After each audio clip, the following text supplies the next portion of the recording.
मैं doctor Meghashree Deshmukh Shushrusha hospital ICSI test tube baby centre Nanded से cryo preservation के बारे में आपको कुछ जानकारी देना चाहती हूँ। ये क्रायो प्रिजर्वेशन यानी क्या? क्रायो प्रिजर्वेशन एक काफ़ी पुरानी टेक्निक है। ये इसमें हम विट्रिफिकेशन यानी जो भी शुक्राणु,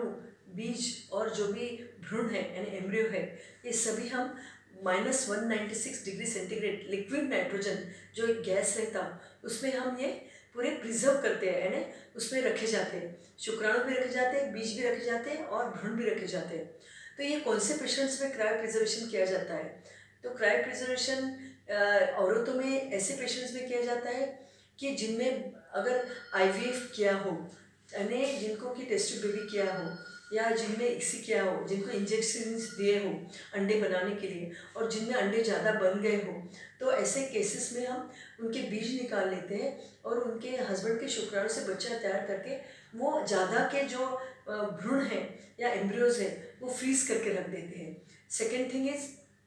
जो औरतें करियर, आजकल औरतें काफ़ी पढ़ने लगे और करियर माइंडेड है, तो वो अपनी चाइल्ड बेरिंग या बच्चा लेट यानी उस चांस लेना चाहते प्रेगनेंसी का। तो ऐसे केसेस में उनको अगर इसको बोलते हैं कि एग फ्रीजिंग, तो ऐसे पेशेंट्स में हम उनको इंजेक्शंस दिए जाते हैं एग्स बनाने के लिए 10 से 12 दिन। फिर उनके बीज या ओवम उनका निकाला जाता है और वो oocyte जो रहता है वो oocyte हम यहाँ फ्रीज करते हैं। तो oocyte फ्रीजिंग के कारण क्या रहता है, जैसे यानी कोई भी महिला अगर बहुत करियर माइंडेड है, उसको जल्दी बच्चा नहीं होना है, तो ऐसे केसेस में हम oocyte फ्रीज करने के बाद वो पेशेंट्स में अगर उनको 2 साल के बाद बच्चा होना होगा तो वो oocyte हम फिर नॉर्मल टेम्परेचर पे लाके उनके हस्बैंड के स्पर्म से बच्चा बना के डाल सकते हैं।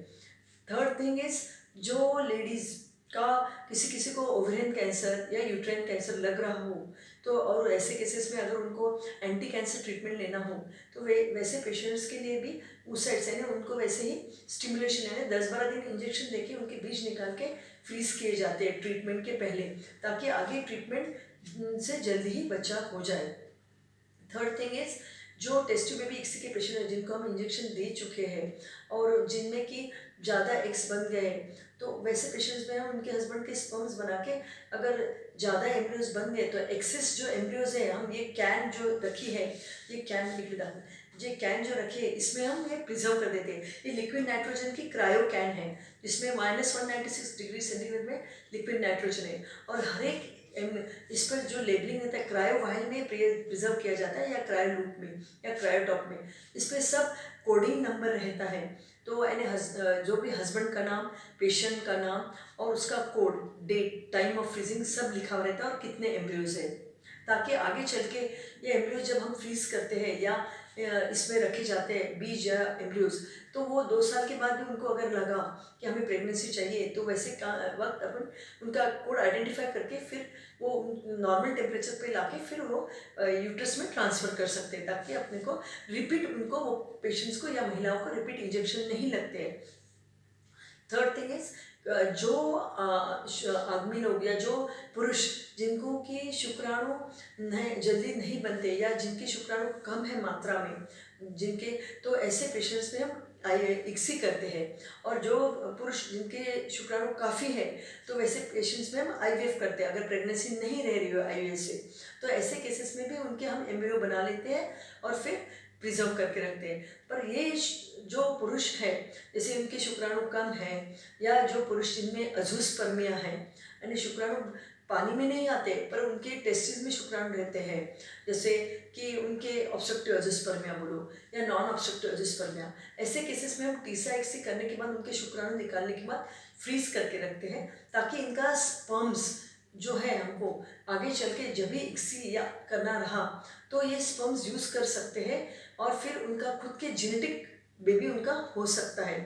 थर्ड थिंग इज, पुरुषों में बहुत बार एंजाइटी स्ट्रेस रहता है और सीमेन सैंपल नहीं निकलता है आईयूआई आईवीएफ इक्सी के वक्त, तो ऐसे पेशेंट्स में हम पहले ही बैकअप सैंपल ले लेते हैं, यानी सीमेन सैंपल लेके फ्रीज करते हैं ये सेम कैंस में। तो ये सीमेन सैंपल, एग सैंपल और भ्रूण जो है सालों साल तक, यानी एटलीस्ट 14 साल 15 साल तक एक 90% पेशेंट्स में इसमें अच्छा रहता है। तो कुछ एक 5% में ही कभी कभी प्रॉब्लम्स आ सकते हैं, नहीं तो 95% में ये सभी एम्ब्रियो, स्पर्म्स, एग्स अच्छे क्वालिटी में या अच्छे स्थिति में रहते हैं। और इसका उपयोग यानी एक तो पेशेंट के पैसे की बचत हो जाती है और महिला को भी रिपीट इंजेक्शन नहीं लगते। अगर उसके 10 भ्रूण बने हों यानी 10 बच्चे या एम्ब्रियो बने हों, तो ऐसे केस में हम उसको 2 एम्ब्रियो ट्रांसफ़र करते हैं, बचे हुए 8 एम्ब्रियोज हम फ्रीज करते हैं, ताकि 2 साल के बाद भी उसको अगर प्रेगनेंसी चाहनी हो तो उसको सिर्फ ट्रांसफ़र का खर्चा लगता है। जो कुछ भी खर्चा लगता है फ्रीजिंग का और ट्रांसफ़र का, वो रिपीट यही एम्ब्रियो उसके थैली में या यूट्रस में ट्रांसफ़र कर सकते हैं। उसके इंजेक्शंस का, रिपीटेड हॉस्पिटल